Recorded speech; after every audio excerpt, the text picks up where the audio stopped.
శివాయ గురవే నమః. అయ్యా, మనం ప్రవచన భారతిలో ఈ రోజున వ్యాస నిష్కాసం, ఆ వ్యాస భగవానుడి గురించి మనం చెప్పుకోబోతున్నాం. వ్యాసాయ విష్ణురూపాయ వ్యాసరూపాయ వై విష్ణవే నమో వై బ్రహ్మనిధయే వాసిష్ఠాయ నమో నమః. అయ్యా, వ్యాస భగవానుడు పరాశర మహర్షి యొక్క కుమారుడు. బ్రహ్మమానస పుత్రుడు వశిష్ఠ మహర్షి. ఆయన పెద్ద కుమారుడు శక్తి, ఆయన పేరు శక్తి. ఆయన కుమారుడు పరాశరుడు. ఆ పరాశర కుమారుడే ఇక్కడ మనకి వ్యాస భగవానుడు. ఈయన పరాశర మహర్షికి యోజన గ్రంథి అనేటువంటి స్త్రీ వల్ల, ఆవిడికే సత్యవతిని మరొక నామాంతరం ఉన్నది, ఆవిడికి జన్మించినవాడు ఈ వ్యాస భగవానుడు. ఈయన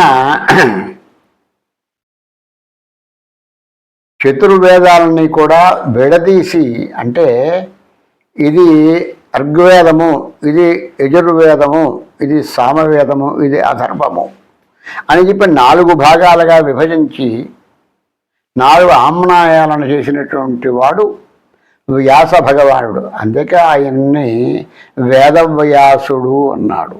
ఈయన కారణజన్ముడు, విష్ణుంశ సంభూతుడు. ఆయన చాలా కాలం కాశీలో ఉండిపోయాడు. నిత్యము ఆ గంగానదిలో స్నానం చేసి గంగ ఒడ్డున అనుష్ఠానం చేసుకుని తపస్సు చేసుకుంటూ తన శిష్యగణానికి విద్య గడిపేవాడు. ఆయనకి 10,000 మంది శిష్యులట. 10,000 మంది శిష్యులు కనుక ఉన్నట్లయితే వాళ్ళని కులపతి అంటారు. అంటే 10,000 మంది శిష్యులకి గురువు అయినటువంటి వాడు కులపతి. నిత్యము కూడా గంగలో స్నానం చేయడం, అనుష్ఠానం చేసుకోవడం, తపస్సు చేసుకోవడం, మరి గాయత్రి అనుష్ఠానం చేయడం, అలాగే విశ్వనాథ దర్శనం చేసుకోవడం, ఆయనకి అభిషేకం చేయడం, ఇది ఈయనకి నిత్యకృత్యము. మరి వీళ్ళకి ఆహారం ఎలాగా అంటే భిక్షకి వెళ్ళేవారట. యోగులకి సన్యాసులకి కూడా భిక్షాన్నము, భిక్షాసనం, భిక్షకి ఎవరైతే పెడతారో ఆ భిక్ష తీసుకుంటారు వాళ్ళు. అదే వాళ్ళకి ఆహారం. అది కూడా ఒంటిపూట తింటారు. ఇలాగా బహుకాలం కాలక్షేపమైనది. విపరీతమైన తపోబలం ఉన్నది ఈయన దగ్గర. ఎన్నడూ కూడా అసత్యం ఎక్కడా ఆయన నోటంపట రాదు, ఎక్కడా వినబడదు. సత్యనిష్టా గరిష్ఠుడు, పరమ భాగవతోత్తముడు, బ్రహ్మర్షి. అంతకనేం కావాలండి? ఈయన ఇలాగే తపస్సు చేసుకుంటూ ఉన్నాడు. మరి తపోబలం పెరుగుతూ ఉన్నది. విశ్వనాథుడికి బాగా సన్నిహితుడవుతున్నాడు. అప్పుడు ఆ స్వామి విశ్వనాథుడు అన్నపూర్ణాదేవితో అన్నాడు కదా, అన్నపూర్ణాదేవి, మన కుమారుడు వ్యాసుడు చాలా నిష్టతోటి నియమంతో కూడా మసలుతూ ఉన్నాడు. వేద విద్యని శిష్యులకు గరుపుతూ ఉన్నాడు. వేదాలను విభజించాడు. అంటే వేదం అంతా మొదటమొట్ట ఒకే ఆమ్నాయం కింద ఉంటే దీన్ని 4 భాగాలుగా చేసేవాడు వేదవ్యాసుడు. ఇంత నిష్ట ఉన్నది, ఇంత సత్యవర్త ఉన్నది, ఇంత శక్తి ఉన్నది తనకి. ఇతని సహనం ఏ పాటితో మనం పరీక్షిద్దామా అన్నట్ట. సరే అమ్మవారు అలాగే అన్నది. యథాప్రకారంగా ఈయన వ్యాసుల వారు ఒక రోజున బ్రాహ్మీ ముహూర్తంలో లేవాలి. బ్రాహ్మీ ముహూర్తంలో లేచి కాలగుట్టాలు తెచ్చుకుని నదీ స్నానం చేసి భస్మధారణ చేసి అనుష్ఠానంలో కూర్చొని అనుష్ఠానం పూర్తి చేసుకుని సూర్యభగవానుడు అర్ఘ్యప్రదానం చేసి బ్రహ్మయజ్ఞము వగైరాలన్నీ కూడా ఆ వేదవేత్తకి మహర్షికి నిత్యకర్మలు ఏవైతే ఉంటాయో అవన్నీ పరిపూర్తి చేసుకుని విశ్వనాథ దర్శనానికి వెళ్ళాడు. అక్కడ కూడా దర్శనం చేసుకుని ఆయనకి అభిషేకం చేసి మరి 10,000 మంది శిష్యులు కూడా తలొక పక్కకి వెళ్ళారట భిక్షకి. అంటే ఏమవుతుందంటే ఈ భిక్షంతా 10,000 మంది శిష్యులు తెచ్చినటువంటి భిక్షంతా కూడా ఏకరాశిగా అన్నాన్ని ఏకరాశిగా పోసి దానిలో వీళ్ళని కూడా ఆశ్రయించి మరికొంతమంది ఉంటారట. అతిథి అభ్యాగతులు. అతిథి అంటే మనం కూడా అతిథిగా వస్తూ ఉంటారు. మనకి మనం ఏమనుకుంటామంటే ఎవరినో పిలిచామంటే వాళ్ళనే అతిథి అనుకుంటాం. అతిథి అంటే తిథి అతిథి. ఈ తిథి ఆ తిథి అని లేకుండా ఎప్పుడైనా వచ్చేటటువంటి వాళ్ళని అతిథి అంటాం. వాళ్ళని గౌరవించవలసిన బాధ్యత మనకున్నది. ఇక అభ్యాగతి అంటే మనం పిలవకపోయినా సరే, మనం ఏ కార్యక్రమం చేసుకున్నా వాళ్ళు పిలవకపోయినా వస్తూ ఉంటారు. అంచేత వాళ్ళని అభ్యాగతి అంటారు. అంటే అతిథి కంటే కూడా అభ్యాగతి ముందు చూడమన్నాడు. అభ్యాగతి స్వయం విష్ణు అన్నాడు. ఎందుచేత అంటే ఈ అతిథికి ఎలాగా గౌరవం ఇవ్వాల్సిందే. అదే కాకుండా అభ్యాగతి అనేటటువంటి వాడిని మనం పిలవకుండా వచ్చాడు కదా అండి, ఆయన అసలే కుచించుకుపోతాడు. ఎంచేత పిలవని పేరంటానికి వచ్చాడు ఆయన. ఎవరమ్మన్నారు నువ్వు ఎందుకు వచ్చావు అన్నారనుకోండి, పూర్తిగా అసలే సగం సచ్చి వచ్చాడు. ఇలా అడిగితే పూర్తిగా తెస్తాడు. అంచేత అలా కాకుండా ఆయన విష్ణు స్వరూపంగా చూడమన్నాడు. అభ్యాగతి స్వయం విష్ణువు. అలాగా అతిథి అభ్యాగతులకి వీళ్ళు దీనిలో కొంత భాగాన్ని ఇచ్చి మరి భూతబలి కొంత పెట్టి తదుపు ఉన్నది అందరూ కూడా సమంగా తినేవారట. ఇది వీళ్ళకి నిత్యకృత్యము. నిత్యము ఇలా చేస్తూ ఉంటారు. నిత్యకృత్యం అంటే కొన్ని ఏళ్ల తరబడి చేస్తూ ఉన్నారు. కొన్ని వేల సంవత్సరాల నుంచి జరుగుతుంది ఇలాగా. అందుకే ఈయనకి బుద్ధి పుట్టింది ఆ పరమేశ్వరుడికి. వీడిని చూద్దాం, వీడి యొక్క ఈ స్థిరత్వం ఎంతవరకు ఉన్నది, నిగ్రహం ఎంతవరకు ఉన్నది, సహనం ఎంతవరకు ఉన్నది పరీక్షిద్దామనుకున్నాడు. సరే వీళ్ళంతా కూడా భిక్షకి వెళ్ళారు కదా. మరి భిక్షకి వెళ్ళడానికి 10,000 మంది ఇళ్ళకే వెళ్ళాలి. కాశీ అనగా 60 ఆమడల పట్టణము ఉన్నారు. ఆమడ అనగా 4 మైళ్ళు. 4 ఆర్లు 24 అంటే 240 మైళ్ళు చుట్టుకొలత కలిగినటువంటి పట్టణం అది. ఆ పట్టణంలో అనేక వేల మంది ఉంటారు. 1,00,000 మంది సుమారు ఉంటారు. అంచేత ఒక ఇంటికి వెళ్తే వాళ్ళు 2వ ఇంటికి భిక్షకి వెళ్ళక్కర్లేదు, వాళ్ళు పెట్టిందే సరిపోతుంది. అంచేత ఆ భిక్ష తీసుకుని వీళ్ళు వచ్చేవారు. మరి ఏ కారణం ఏమిటో తెలియదు కానీ, ఏమైందో తెలియదు కానీ 10,000 మందిలో ఏ ఒక్కడికి వాళ్ళ భిక్ష దొరకలేదు. అక్కడ చేయి కాడలేదయ్యా అంటుందిట, ఒక పైకెళ్ళవయ్యా అంటుందిట. ఒక ఆవిడ వెళ్ళమని చెప్పి తలుపులు వేస్తుంది. చూడండి, ఎవరైనా మనకి ఇంటికి భిక్షకు వచ్చారనుకోండి, భిక్షానికి వచ్చారనుకోండి, ఒక ఇల్లాలు చేయి కాడలేదు పైకెళ్ళే ఉంటుందిట. ఆ పక్క ఇంటికి వెళ్తాడు, పాపం ఈవిడ నోడుతో చెప్పదు, తలుపులు వేసేస్తుంది. అలాగే ఆయన పక్కింటికి వెళ్తాడు, పైకెళ్ళు అంటే ఎవడే అందరూ పైకెళ్ళు అంటే ఇంకా పైకి పోవాలి ఆయన, వేరే మార్గం ఏమున్నది. అలాగా ఒక్కళ్ళు భిక్ష పెట్టలేదు వీళ్ళకి. ఖాళీ పాత్రలతో అంతా తిరిగి వచ్చారు. సుమారు 1 గంట దాటింది, మిట్ట మధ్యాహ్నం దాటింది. ఒక్కడికి భిక్ష దొరకలేదు. వ్యాస భగవానుడు ఆశ్చర్యపోయాడు. అవురా, ఈ కాశీక్షేత్రంలో బ్రహ్మవేత్తలకి మహర్షులకి భిక్షే లభించలేదా? ఏమి చిత్రము, ఎంత కాల వైపరీత్యము అనుకున్నాడు ఆయన. పోన్లే, ఇవాళ మనం ఎవరికి పెట్టిన రోజేమో మనకి ఇవాళ పుట్టలేదు అనుకున్నాడు. చూడండి, మనిషికి సాక్షిభూతం ఏంటన్నట్లయితే సుఖంగా ఇవాళ మనం తింటున్నామంటే గతంలో పెట్టుకోబట్టి ఇవాళ తింటున్నాం. ఇవాళ తిండికి లేని వాళ్ళు ఉన్నారు, తిండికి అవస్థపడే వాళ్ళు ఉన్నారు. గతంలో లేకపోతే ఇప్పుడు ఎక్కడ వస్తుందండి? అంచేత అలా సరిపెట్టుకున్నాడు ఆయన. పెట్టిన రోజేమో ఫోన్లే, ఆవేళ పస్తులతో ఉన్నారు. మరి ఆకలే కదండి, మానవ మాత్రులే కదా, ఆకలి కదా. సరే, నిద్ర సరిగ్గా పట్టల. తిండి తినకపోతే ఆయనకే కదా, మనకు కూడా నిద్ర పట్టదు. ఎప్పుడు తెల్లారుతుందో ఎప్పుడు తిందామని మళ్ళీ చూస్తాం. అలాగా మళ్ళీ ఖాళీ కడుపుతో పడుకున్నారు కదా, పెందరాళే మెడుకు వచ్చేసింది. మళ్ళీ యథాప్రకారంగా నదీ స్నానము, అనుష్ఠానము, దేవతా దర్శనం అన్నీ అయ్యాయి. ఇంకొంచెం పెందరాళి వెళ్ళారు భిక్షకి. మళ్ళీ అందరూ తలోక పక్కకి వెళ్ళారు. అయ్యా, ఇవాళ ఇంకా వంట అవ్వలేదండి. అయ్యా, మా ఇంటాయన రాలేదండి. ఇవాళ మాకు అశుచి అండి, జాతాశౌచం అండి.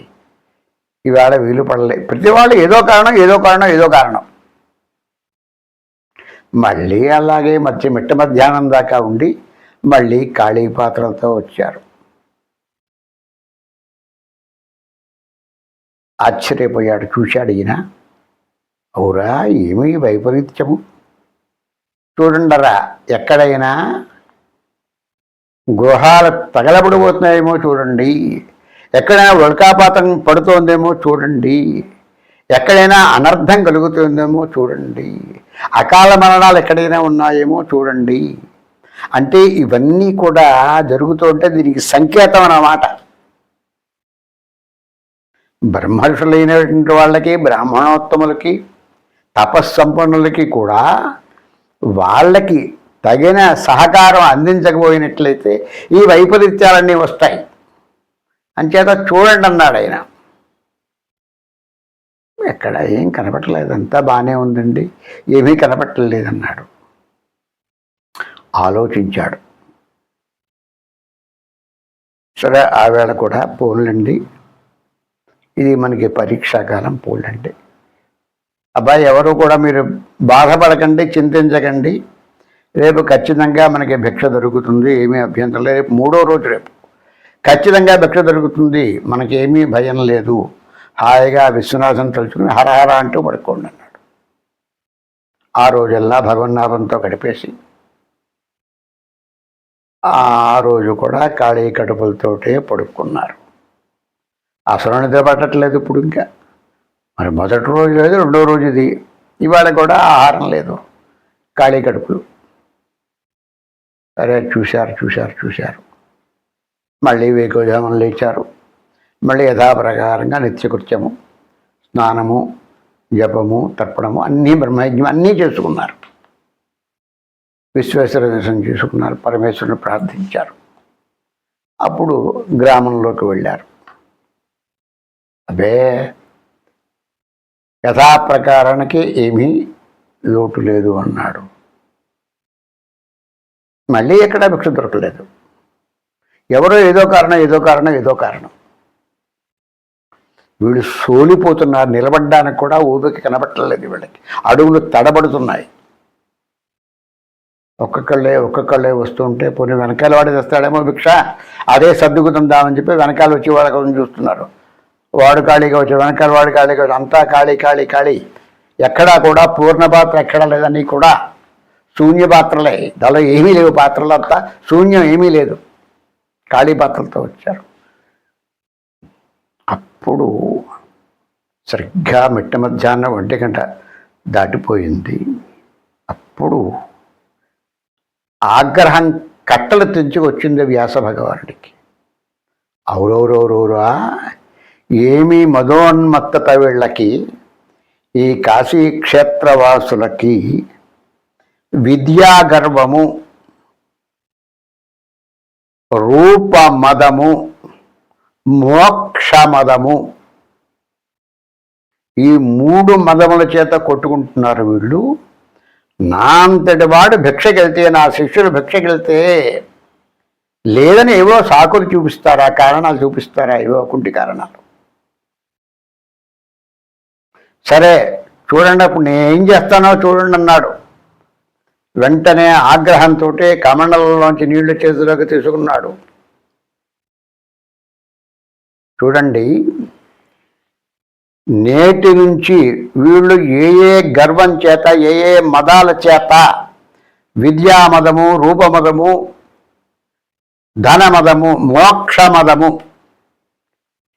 ఈ మదముల చేత విద్యామదము, మోక్షమదము, మరి ఈ రూపమదము, ఇన్ని ఉన్నాయి.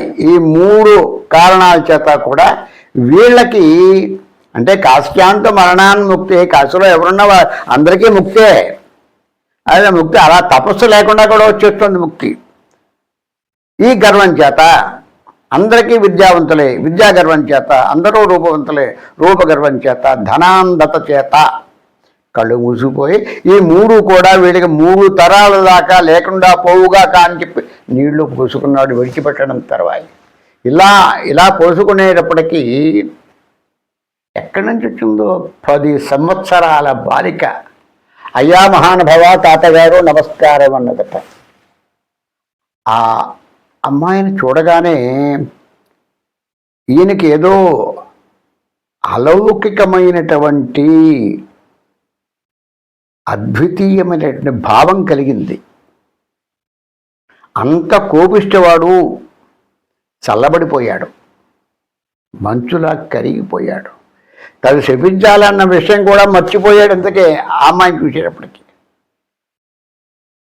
అయ్యా తాతగారు, మా తండ్రి గారు మిమ్మల్ని భోజనానికి రమ్మన్నాడు, మా ఇంటికి దేవతార్చన దయచేయండి, మా ఇంటికి భిక్షకి దయచేయండి అన్నారు. అంటే బ్రాహ్మణులైతే దేవతార్చన దయచేయమనాలి, ఇతరులనైతే భోజనాన్ని దయచేయమనాలి. యతులని, మహర్షులను కానీ, యోగులను కానీ, సన్యాసులను కానీ రమ్మనేటప్పటికీ భిక్షకి దయచేయమని చెప్పాలి. ఈ పిల్లల్లాగా అయ్యా మా తండ్రి గారు మిమ్మల్ని భిక్షకి రమ్మన్నారు అనేప్పటికీ ఆశ్చర్యపోయాడు. ఈ నీళ్లు పక్కన పారేసేయడానికి ఈ మాట మర్చిపోయాడు. అమ్మా, నేను ఒక్కడిని కాదమ్మా, నా వెనకాల 10,000 మంది శిష్యులు ఉన్నారు. మరి వాళ్ళ మాట ఏమిటమ్మా, అందరికీ ఒక్కడిని తింటే పద్ధతిగా. చూసారా, అంత కోపంలోనూ కూడా కోపం పోయింది, శాంతం కలిగింది. కూడా వెంటనే తనకు భోజనం 3 రోజులు భోజనం లేదు, ముందు పరిగెట్టుకు వెళ్ళిపోతారు ఎవరైనా సరే. అలా కాదు, వీళ్ళంతా తినాలి కదా, నేను ఒక్కడినే అలా తింటానమ్మా. అలా కాదండి, మీరు ఎంతమంది ఉన్నా మా తండ్రి గారు మిమ్మల్ని రమ్మన్నారు, ఎంతమంది వచ్చినా సరే అన్నారు. అప్పటికి వెంటనే టకటకా వీళ్ళు ఆ బట్టలు మార్చుకుని విభూతి పెట్టుకుని చక్కగా భగవన్నామస్మరణ చేసుకుంటూ అంతా వెళ్ళేటప్పటికీ ఒక దివ్యమైనటువంటి భవనం ఉన్నదండి అక్కడ. విశాల ప్రాంగణము. ఆ ప్రాంగణంలోకి చేరేటప్పటికి అక్కడ వాతావరణం చూసేటప్పటికి వీళ్ళందరూ మనస్సు చల్లబడిపోయింది, తేలికబడిపోయింది. ఎవరో ఒక ముసలాయన వచ్చాడు, ఒక పెద్ద ఇల్లాలు, పెద్ద పేరంటాలు ఎవరో ఆవిడ వచ్చినది. అయ్యా మీరు భోజనానికి మడిగట్టుకోండి, భోజనానికి భిక్షకి లేవండి అంటే, అమ్మా మాకు 10,000 మంది ఉన్నారమ్మా, ఎంతమంది ఉన్నా ఇబ్బంది లేదంటే, రండి ఇంకో 10,000 మంది తెచ్చుకోండి, ఏం పర్వాలేదు. ఇది ఏమిటిది? కాశీ క్షేత్రం, అన్నపూర్ణాదేవి కొలువై ఉన్నది, ఇక్కడ లోటే ఉంటుందండి, రండి అన్నాడు. ఇప్పుడు వీళ్ళంతా గబగబా ఆ విస్తళ్ళు ఎదురకుండా కూర్చున్నారు.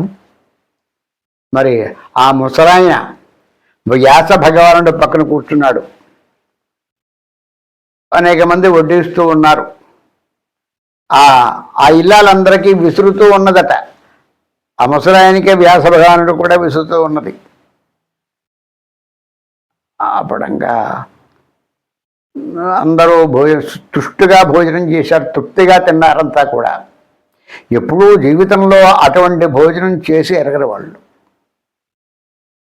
ఏమి భోజనం అండి, ఏమి భోజనం అండి అంతే. అందరూ దాన్ని పొగడమే. ప్రతి పదార్థం కూడా మితిమీరి తింటున్నారు. ఇంచేతంటే ఏ పదార్థం కూడా రుచికి తక్కువ లేదు, అంతా ఎక్కువే. ఆశ్చర్యపోయారు. రేపటికి అద్వితీయమైన మధుర పదార్థాలు ఒకదాని మించి ఒకటి ఉన్నాయి. అందరూ శుభ్రంగా తిన్నారు. అందరూ తిన్న తర్వాత వీళ్ళు లేచారు. చేతులు, అయ్యా అందరూ భోజనం చేశారా? ఏ ఒక్కరూ మిగలలేదు కదా? తృప్తిగా తిన్నారా అని ఆ ఇల్లాలు అడిగేటప్పటికి, అమ్మా తల్లి, నువ్వెవరో సాక్షాత్ అన్నపూర్ణలా ఉన్నావమ్మా, ఇటువంటి భిక్షను మా జీవితంలో ఎరగం మేము.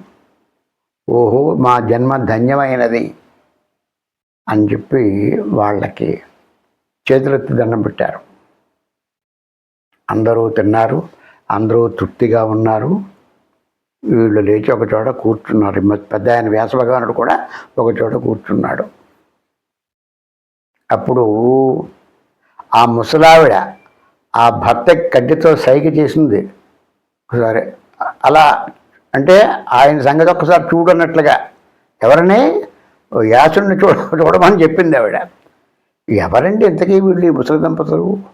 వాళ్ళే అన్నపూర్ణ సమేత విశ్వేశ్వర స్వామి. ఆ ముసలావిడే అన్నపూర్ణాదేవి. ఆ ముసలాయనే సాక్షాత్ శంకరుడు. అప్పుడు అన్నాడు ఆయన, ఏమిరా నీకు నిన్న భోజనం లేదు, మొన్న భోజనం లేదు అంటే 2 రోజులు భోజనం, ఇవాళ తిన్నావు తృప్తిగాను, నిన్న మొన్న 2 రోజులు భోజనం లేదు. 2 రోజులు భోజనం లేకపోయేటప్పటికే ఈ కాశీని శపించేద్దాం అనుకున్నావా? నీ తపశ్శక్తి ఏమైనది? నీ నిగ్రహ శక్తి ఏమైనది? జితేంద్రుడు అంటారే, అరిషడ్ వర్గాలు జయించేవంటారే, ఎక్కడా? నువ్వు ఎక్కడ జయించావు? చండాలపు పని చేసావు నువ్వు. అసలు చెప్పించేస్తావా? ఎంతమంది ఇక్కడ మోక్షం పొందుతున్నారు, ఎంతమంది తరిస్తున్నారు, ఎంతమంది పరమ భాగవతోత్తములు అవుతున్నారు ఇక్కడ. ఎంత అహంకారం నీకు! ఇటువంటి పని భావి కాలంలో కాశీని ఎవరు శపించాలన్నా కూడా వాళ్ళు పిశాచ జన్మ, ఇప్పుడు పిశాచ జన్మగానే ఉంటుంది, ఇంకా మరు జన్మ ఉండదు వాళ్ళకి. ఆ పిశాచంగానే వాళ్ళకి జీవితం గడిచిపోతుంది. అసలు నువ్వు ఎలా వేదాలను విభజించావు? ఆ కాస్త ఆ 2 రోజు హారం లేకపోయేటప్పటికీ నీ నిగ్రహం పోయిందా? ఇంత నిగ్రహం లేని వాడివి వేదాలను ఎలా విభజించావు? నువ్వు ఎలా తపస్సు చేస్తున్నావు? ఎంతో మందికి ఎంతో చెప్పవలసిన వాడివి నువ్వు. కళ్ళు మూసుకుపోయాయి నీకు. సరే, అసలు నువ్వు ఈ కాశీక్షేత్రంలోనే ఉండడానికి తగవు అన్నాడు. పో, అతనికి పో, ఇక్కడ ఉండడానికి వీల్లేదన్నాడు. వెంటనే కళ్ళు తిరిగిపోయాయి, గిరగిరగిరగా తిరిగిపోయాయి.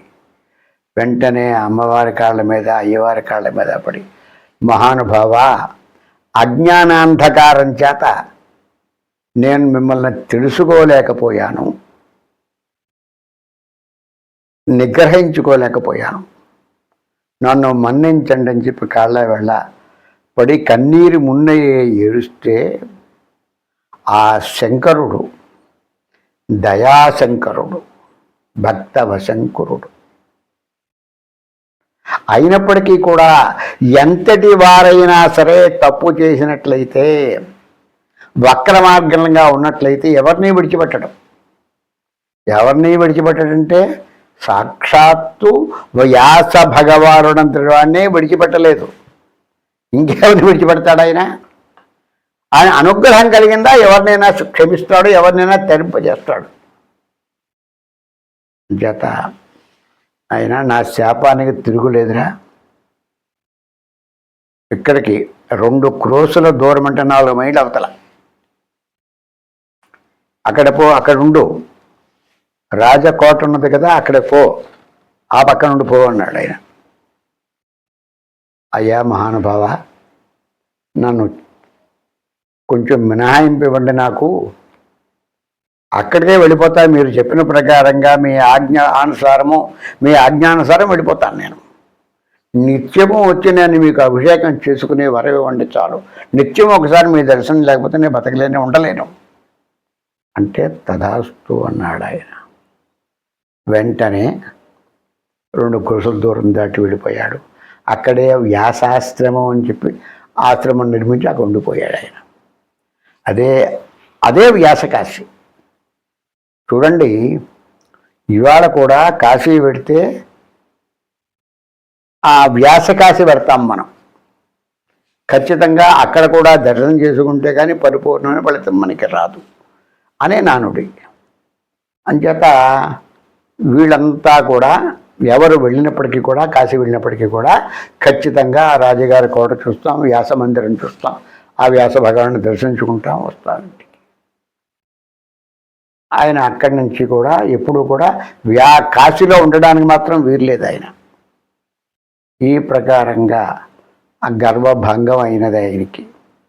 ఎంతటి వారైనా సరే గర్వము పనికిరాదు, అహంకారం పతనానికి నాంది.